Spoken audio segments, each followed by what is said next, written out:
तो स्वागत है तुम लोगों का वीकली फिल्मी रिपोर्ट एपिसोड 11 में। तो चलिए शुरू करते हैं कि इस हफ्ते क्या हुआ है खास। तो इस हफ्ते केजीएफ स्टार यश को बड़े पर्दे पर वापस देखने के लिए प्रशंसकों में बेसब्री से इंतजार है और ऐसे में सभी निगाहें toxic a fairy tale for grown ups पर टिकी हुई है। इस फिल्म ने लोगों में काफ़ी उत्साह पैदा कर दिया है क्योंकि इसे बहुत बड़े पैमाने पर बनाए जाने की उम्मीद नहीं है, लेकिन इसमें कन्नड़ अभिनेता को बिल्कुल नए अवतार में दिखाया गया है। इसके अलावा रिपोर्ट्स बताती है कि फिल्म में दो प्रसिद्ध अभिनेत्रियां मुख्य महिलाएं होंगी, नयनतारा और कियारा आडवाणी। हालांकि पुष्टि की प्रतीक्षा की जा रही है, लेकिन नवीनतम रिपोर्टों से पता चलता है कि कियारा आडवाणी ने पहले ही फिल्म की शूटिंग शुरू कर दी है। वही बहुत कुछ कहे बिना सब कुछ कह देना फिल्म निर्माता एस राजामौली का आदर्श वाक्य कहलाता है, जिन्होंने एस 29 के बारे में दिलचस्प सोशल मीडिया पोस्ट डालकर नेटिजन्स के बीच काफी उत्साह पैदा कर दिया है। इस महीने हैदराबाद में इस अनटाइटल्ड एक्शन एडवेंचर को किक करने के बाद, जो अब लगभग 2 साल से कार्ड में है, आरआरआर फिल्म निर्माता अब फिल्म की शूटिंग शुरू करने के लिए पूरी तरह से तैयार है, जो महेश बाबू और प्रियंका चोपड़ा जोनस के साथ उनका पहला सहयोग होगा। एस राजामौली द्वारा साझा किए गए एक विचित्र वीडियो में फिल्म निर्माता ने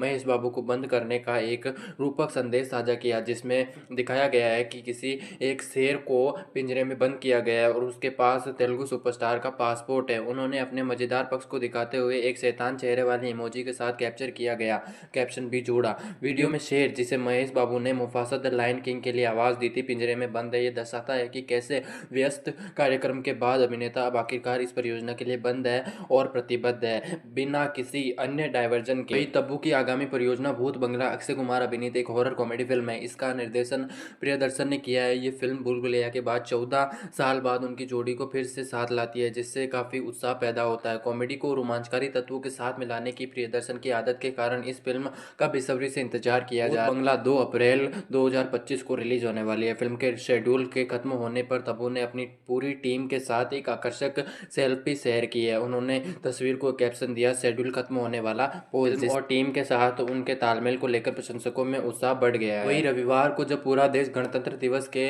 अवसर पर जश्न मना रहा था, तब केवीएन प्रोडक्शन ने थलपति विजय के प्रशंसकों के लिए एक विशेष घोषणा की। जैसा कि वादा किया गया था कि प्रोडक्शन हाउस ने बहुप्रतीक्षित थलपति 69 का शीर्षक जन नायकन के साथ साथ फर्स्ट लुक पोस्टर का भी अनावरण किया। इनका उद्देश्य एक असाधारण यात्रा की शुरुआत को चिन्हित करता है, जो थलपति विजय के शानदार करियर का जश्न मनाएगी। वही कांतारा 2022 की सबसे बड़ी स्लीपर हिट बन गई थी, जिसने सफलता का एक नया पैमाना सेट किया था। भारत के गांव देहात की जड़ों से जुड़ी ये फिल्म पूरी दुनिया में भारतीय संस्कृति को एकदम नए और दिलचस्प तरीके से दिखाकर सबका दिल जीत गई। ने सिर्फ अपनी बेहतरीन कहानी से लोगों को जोड़ा, बल्कि हमारे देश की परंपराओं और लोक कथाओं को भी इतना शानदार तरीके से पेश किया कि हर किसी ने इसे खूब पसंद किया। अब दर्शक कांतारा चैप्टर 1 का बेसब्री से इंतजार कर रहे हैं, जो अपनी अनाउंसमेंट के बाद से ही खूब चर्चा में है। फिल्म के पोस्टर ने तो सबको चौंका दिया है, जिसमें ऋषभ शेट्टी एकदम अलग ही अवतार में दिखे हैं, जिससे पूरे देश में हलचल मच गई। फिल्म के लिए ऋषभ ने वॉर सीन के लिए महीनों तक मेहनत से ट्रेनिंग की है, जिससे ये साफ दिखता है कि इस बार वो दर्शकों को एक और जोरदार एक्शन और बेहतरीन अनुभव देने के लिए तैयार है। वही बॉलीवुड फिल्म छावा में अक्षय खन्ना द्वारा औरंगजेब की भूमिका निभाने के बाद अब समय आ गया है कि हमराज के उनके सह कलाकार बॉबी देओल हरिहर वीरामल्लू नामक एक और महान कृति में भूमिका निभाए। पवन कल्याण द्वारा अभिनीत यह फिल्म डाकू वीरामल्लू की लोक कथा पर आधारित है, जिसमें देओल मुगल सम्राट की भूमिका में। एनिमल अभिनेता के जन्मदिन के अवसर पर तेलुगु एक्शन एडवेंचर ड्रामा के निर्माताओं ने फिल्म से उनका फर्स्ट लुक पोस्टर जारी किया है। वही अविस्मरणीय रांझना, जो कि 2023 में आई थी, उसके बाद पावर हाउस तिकड़ी, आनंद एल राय, धनुष और AR रहमान एक तरफा प्यार की एक और भावनात्मक प्रेम कहानी लेकर फिर से साथ आ रहे हैं। आनंद एल राय, हिमांशु शर्मा, भूषण कुमार और कृष्ण कुमार द्वारा निर्मित यह फिल्म दर्शकों को भावनाओं के साथ रोलर कोस्टर पर ले जाने का वादा करती है, जिसमें महान AR रहमान का शानदार साउंड ट्रैक के साथ इरशाद कामिल के काव्यात्मक गीत है। अब सुर्खियों का केंद्र कृति सेनन है, जो हाल के सिनेमाई इतिहास की सबसे बड़ी प्रतिष्ठित अभिनेत्रियों में से एक के रूप में दर्शकों को मंत्रमुग्ध करने के लिए बिल्कुल तैयार है। प्रशंसक एक भावनात्मक रोलर कोस्टर की उम्मीद कर सकते हैं, जिससे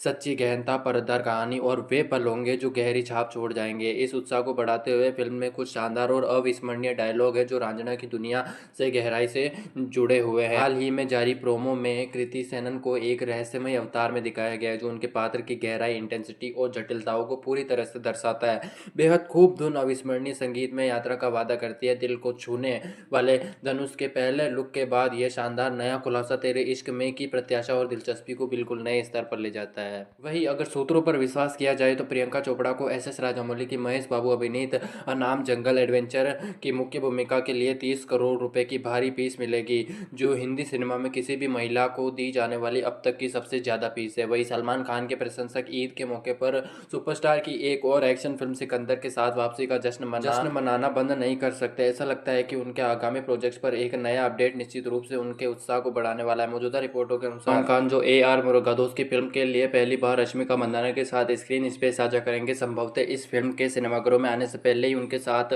फिर से ऑन स्क्रीन जुड़ जाएंगे। वही कल की 2898 AD बॉक्स ऑफिस पर ब्लॉकबस्टर रही। दुनिया भर में 1000 करोड़ से अधिक की कमाई की, जो अपनी शानदार विजुअल और असाधारण मेकिंग से सभी को चौंका दिया। फिल्म के अंत में दर्शकों को सीक्वल की योजना के बारे में भी बताया गया था। फिल्म के निर्देशक नाग अश्विन ने भी खुलासा किया है कि सीक्वल की स्क्रिप्ट और शूटिंग की तैयारियां चल रही है। निर्देशक ने कहा कि टीम प्रभास, कमल हासन और अमिताभ बच्चन की बड़ी तारीखों का इंतजार कर रही है, जिन्होंने फिल्म में मुख्य भूमिकाएं निभाई है। उन्होंने यह भी स्पष्ट किया है कि फिल्म 2026 के अंत में रिलीज होने का लक्ष्य बना रही है।